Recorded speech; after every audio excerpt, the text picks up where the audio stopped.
Hello guys, welcome to Indian Affairs. I hope कि आपका आज का दिन शानदार हो। आज के दिन की इंपॉर्टेंस की बात करें तो 16 मार्च को भारत में नेशनल वैक्सीनेशन डे के तौर पर मनाया जाता है। इसको नेशनल इम्यूनाइजेशन डे भी बोला जाता है और इसकी शुरुआत साल 1995 से हुई थी। आपकी जानकारी के लिए बता दूं कि गवर्नमेंट ऑफ इंडिया ने 16 मार्च 1995 के दिन भारत में पल्स पोलियो इम्यूनाइजेशन प्रोग्राम की शुरुआत की थी। 16 मार्च 1995 को ही भारत में ओरल पोलियो वैक्सीनेशन का पहला ड्रॉप लाया गया था, जिसके बाद फिर 16 मार्च को नेशनल वैक्सीनेशन डे घोषित कर दिया गया। बढ़ते हैं दिन की टॉप 10 अपडेट्स की तरफ। सबसे पहली अपडेट आ रही है भारत के फॉरेक्स रिजर्व्स को लेकर।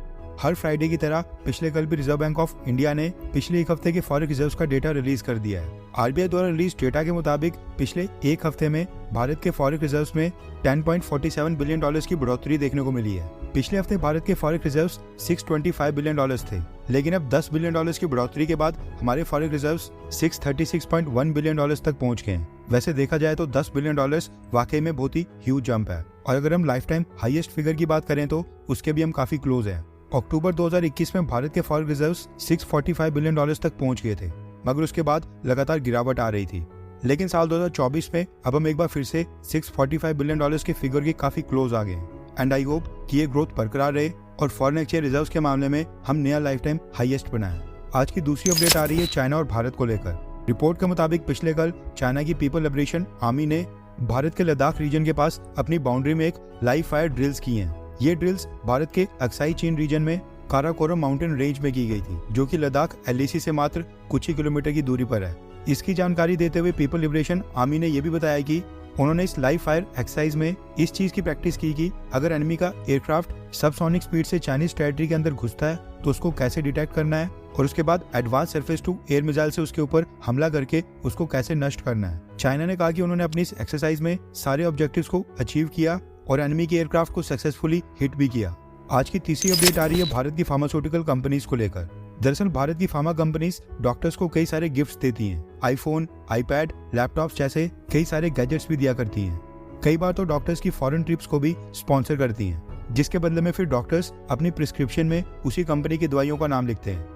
ये सब भारत में पिछले काफी दशकों से देखने को मिल रहा था। अब है तो ये एक तरह से रिश्वतखोरी, लेकिन अभी तक भारत में किसी भी सरकार ने इसके खिलाफ कोई भी कदम नहीं उठाया था। मगर पिछले कल मोदी सरकार ने इसके ऊपर भी रोक लगा दी है। भारत सरकार ने मेडिसिन की मार्केटिंग के लिए देश में एक यूनिफॉर्म कोड ऑफ कंडक्ट लागू कर दिया है, जिसके बाद अब फार्मा कंपनीज डॉक्टर्स को ना ही गिफ्ट देंगी, ना ही डॉक्टर्स के फैमिली मेंबर्स को वर्कशॉप और सेमिनार्स के नाम के ऊपर फॉरेन की ट्रिप्स के ऊपर स्पॉन्सर करके उनको भेज पाएंगी।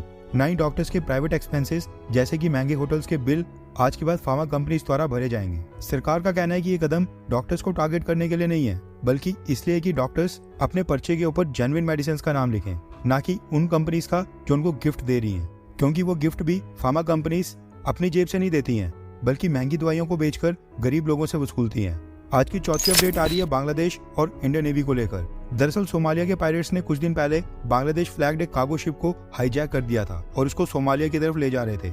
इस शिप का नाम एमवी अब्दुल्ला बताया जा रहा है और इसमें 23 बांग्लादेशी क्रू मेंबर्स थे, जिनको बंदूक की नोक के ऊपर होस्टेज बना लिया गया था। खबर मिलते ही इंडियन नेवी इस कार्गो शिप को रेस्क्यू करने के लिए चले गई थी और पिछले कल देर शाम को इंडियन नेवी ने एक सक्सेसफुल ऑपरेशन में इस बांग्लादेशी कार्गो शिप के 23 क्रू मेंबर्स को रेस्क्यू कर लिया है। इंडियन नेवी की सक्सेसफुल मिशन के लिए भारत की दुनिया भर में तारीफ हो रही है और बांग्लादेश के भी कई सारे लोग इंडियन नेवी को थैंक्स बोल रहे हैं। आज की पांचवी अपडेट आ रही है रशिया और भारत को लेकर। पिछले कल हम डिस्कस कर रहे थे कि रशिया में प्रेसिडेंशियल इलेक्शन स्टार्ट हो गए हैं और इसी को लेकर अब खबर निकल कर आ रही है कि रशियन इलेक्शंस के लिए भारत में भी वोटिंग स्टार्ट हो गई है। अब ये तो आपको भी पता होगा कि आज भी रशिया के कई सारे लोग टूरिस्ट, वर्क या फिर किसी और वीजा के ऊपर भारत में प्रेजेंट है। अब ये लोग स्पेशली वोटिंग के लिए तो रशिया वापस जाने से रहे, इसलिए रशिया के इलेक्शन कमीशन ने इनके लिए भारत में पोलिंग बूथ सेटअप कर दिया है। रिपोर्ट्स के मुताबिक तमिलनाडु और केरला में जो रशिया के कॉन्सुलेट्स हैं, वहाँ पर रशियन सिटीजन्स के लिए पोलिंग बूथ सेटअप किए गए हैं, जहाँ पर रशियंस ने अपना वोट डाला है। ये तीसरी बार हो रहा है जब रशियन एम्बेसी के अंडर भारत में रशियन इलेक्शंस को कंडक्ट किया जा रहा है। आज की छठी अपडेट सिटीजनशिप अमेंडमेंट एक्ट को लेकर आ रही है। अमेरिका, पाकिस्तान समेत यूनाइटेड नेशंस, एमनेस्टी इंटरनेशनल और दुनिया के कई सारे एनजीओस ने भारत को टारगेट किया था और भारत के इस बिल का विरोध किया था, क्योंकि भारत ने इसमें बस पाकिस्तान, अफगानिस्तान और बांग्लादेश की माइनॉरिटीज को ही शामिल किया है। इसलिए इन सब ने इस बिल को पूरी तरह से भेदभावपूर्ण करार दे दिया था।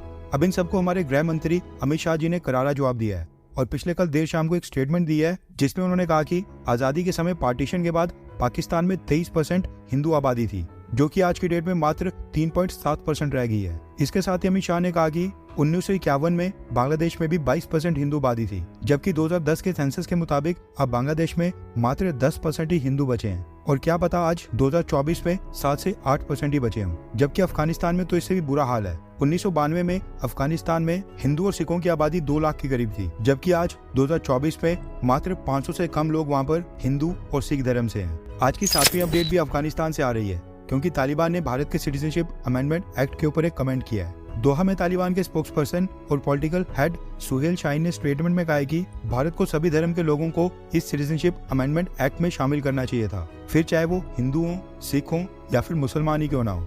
तालिबान ने इसके साथ ये भी कहा कि हम अपने अफगानिस्तान में हिंदू और सिखों का उत्पीड़न बिल्कुल नहीं करते हैं। उन्हें अफगानिस्तान के अंदर सम्मान से रहने का अधिकार है और कानून की नज़र में उनके भी वही अधिकार हैं जो हमारे हैं। इसके साथ ही तालिबान ने यह भी कहा कि जिस तरह से अफगानिस्तान में हिंदू और सिखों की सेफ्टी की जा रही है, वो उम्मीद करते हैं कि भारत में भी मुसलमानों को वैसे ही ट्रीट किया जाए।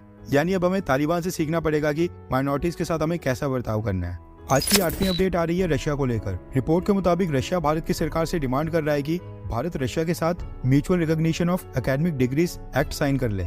अब आपकी जानकारी के लिए बता दूं कि इस एग्रीमेंट के मुताबिक भारत के कॉलेज यूनिवर्सिटीज की डिग्री रशिया में मान्य होंगी, उनको रशिया के अंदर रिकॉग्निशन मिलेगा, और जो रशिया की डिग्रीज होंगी उनको भारत में मान्यता मिलेगी। रशिया भारत के साथ ये पैक्ट इसलिए साइन करना चाहता है ताकि भारत से ज्यादा स्टूडेंट्स, खासतौर पर मेडिकल स्टूडेंट्स रशिया जाएं, वहाँ पर लाखों करोड़ों रुपए देकर मैनेजमेंट सीट्स लें। अभी जो रूल्स हैं उनके मुताबिक भारत के अंदर रशिया की MBBS डिग्री वैलिड नहीं है। जो स्टूडेंट्स रशिया से MBBS करके आते हैं, भारत में प्रैक्टिस करने से पहले उनको मेडिकल काउंसिल ऑफ इंडिया का एक एग्जाम क्लियर करना पड़ता है। इस एग्जाम का नाम है फॉरेन मेडिकल ग्रेजुएट्स एग्जामिनेशन। अब कई सारे स्टूडेंट्स जो विदेशों से MBBS डिग्री लेकर आते हैं, वो ये एग्जाम भारत में क्लियर ही नहीं कर पाते हैं, जिस वजह से रशिया जाने वाले स्टूडेंट्स की संख्या लगातार हर साल कम हो रही थी। रशिया चाहता है कि भारत ये पैक्ट उनके साथ साइन कर ले ताकि रशिया की जो MBBS डिग्री हो वो भारत के अंदर भी वैलिड हो और रशिया के MBBS स्टूडेंट्स को भारत में प्रैक्टिस करने के लिए कोई भी एग्जाम नहीं देना पड़े। लेकिन भारत की सरकार भी रशिया के साथ ये पैक्ट साइन करने के मूड में बिल्कुल नहीं लग रही है। वैसे इसके ऊपर आपकी क्या राय है कि क्या भारत सरकार को रशिया के साथ ये पैक्ट साइन करना चाहिए या फिर नहीं? नीचे कमेंट करके जरूर बताएं। आज की जो नवी अपडेट है वो आ रही है रिलायंस जियो को लेकर।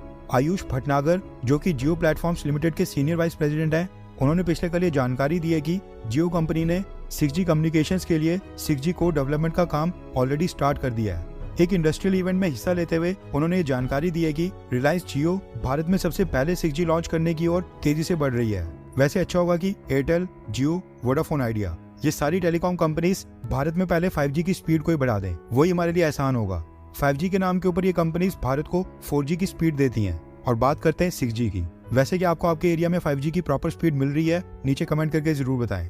आज की 10वीं और लास्ट अपडेट आ रही है इंडियन नेवी को लेकर, जिसके मुताबिक भारत के डिफेंस मिनिस्टर राजनाथ सिंह जी ने पिछले कल राजधानी न्यू दिल्ली में नेवी हेडक्वार्टर्स को इनॉग्रेट किया, यानी नेवी हेडक्वार्टर्स का उद्घाटन किया, जिसकी पिक्चर्स आप स्क्रीन के ऊपर देख सकते हैं। भारत का जो ये नया नेवी हेडक्वार्टर है, इसका नाम नौसेना भवन रखा गया है और इसके उद्घाटन के दौरान राजनाथ सिंह जी के साथ भारत के chief of defence staff general Anil Chauhan, इसके साथ ही navy chief admiral R Hari Kumar और कई सारे सीनियर ऑफिशियल्स वहां पर प्रेजेंट थे। अब जो ये भारत का नया नौसेना भवन है, ये दिल्ली कैंट के अंदर DRDO हेडक्वार्टर्स के ठीक पास में है और जो इंडियन आर्मी के हेडक्वार्टर्स हैं उसके ठीक ऑपोजिट है। वैसे आपकी जानकारी के लिए बता दूं कि नौसेना भवन बनने से पहले भारत की जो नेवी है उसके पास एक हेडक्वार्टर तक नहीं था और रिपोर्ट के मुताबिक भारत की राजधानी न्यू दिल्ली में 13 अलग अलग लोकेशंस के ऊपर इंडियन नेवी के ऑफिसेस फैले थे। वैसे लेट ही सही, लेकिन खुशी की बात है कि इंडियन नेवी को अपने हेडक्वार्टर्स आजादी के 75 साल के बाद मिल गए हैं। आप खुद ही सोचिए कि देश को आजाद हुए 75 साल से ज्यादा हो गए हैं, लेकिन हमारी इंडियन नेवी के पास अभी तक एक नेवल हेडक्वार्टर नहीं था।